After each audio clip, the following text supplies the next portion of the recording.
World cup में भारतीय team के खिलाफ नाक़िस कारकर्दगी का मुजाहरा करने पर शायकीन क्रिकेट ने मायूसी और गुस्से का इजहार किया।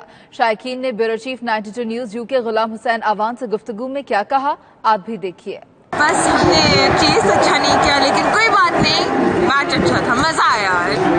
Whatever happened, the cricket, right? We have an enjoying game, mashallah, together, having a good time. At end of the day, this is my present. It was not only in our bowling, in the depth of the innings, we weren't consistent enough. It's when we came out to bat, there was no impetus early on. We had set batsmen and they lost wickets early, and we just never recovered from that. The middle order collapsed, and we need a solidarity and team togetherness now if we want to continue in the World Cup. Match का turning point था वो when Babar Azam के out हुए। पहले Babar out हुए, फिर फकर 2 overs later, फिर हफीज़ और मालिक ने कैसे आउट हुआ है, easy dismissals.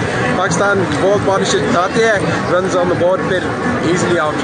It happens every year, it happens every game. Well, you got one world-class team and you got one pretty much bang average team. So I mean that just speaks for itself, really. The Indian batting was class, and Pakistan were in the game at 119 for 1, but then they collapsed like dominoes. So it just speaks for itself, really. मेरे ख्याल में नफसियाती तौर पे 300 plus जो है पाकिस्तान शुरू में बहुत स्लो खेला और टेम्परामेंट वाइज कंटिन्यूटी का जो है वो कमी थी और कंसिस्टेंसी नहीं थी, और मेरा ख्याल वो बोझ तले इतना बड़ा स्कोर उसके बोझ तले से निकल नहीं पाए। बस बॉलिंग करनी, बैटिंग करनी चाहिए थी, और जो सीनियर प्लेयर हैं उनका कोई किरदार नज़र नहीं आ रहा टीम में, और आउट हो रहे हैं, रिस्पॉन्सिबिलिटी से खेल नहीं रहे। पार्टनरशिप अच्छी लगी बाबर आजम और फ़खर जमान की, वहाँ लग रहा था कि हम मैच में वापस आ जाएंगे, मगर फिर एकदम 4-5 विकेट एक साथ गिर गई, जिसकी वजह से बहुत प्रेशर पड़ गया, और 340 रन 335 रन का वैसे ही प्रेशर बहुत होता है। तो मेरे ख्याल से बैड डिसीजन था, बैटिंग पहले करनी चाहिए थी।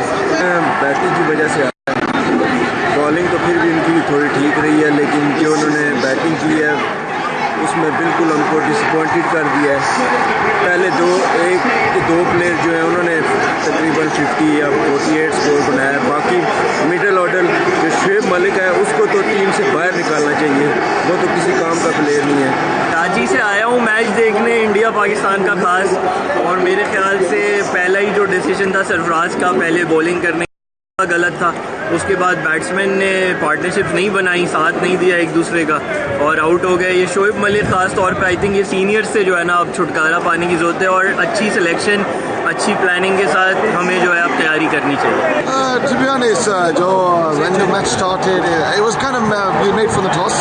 I think Pakistan should have batted first originally. I was surprised the fact that they actually chose to bowl, and then also the runs on the board. I think Hassan Ali gave leaked a few runs, but then having said that, Pakistan did come back towards the end. But I think 346 or 350 was a good score overall for India.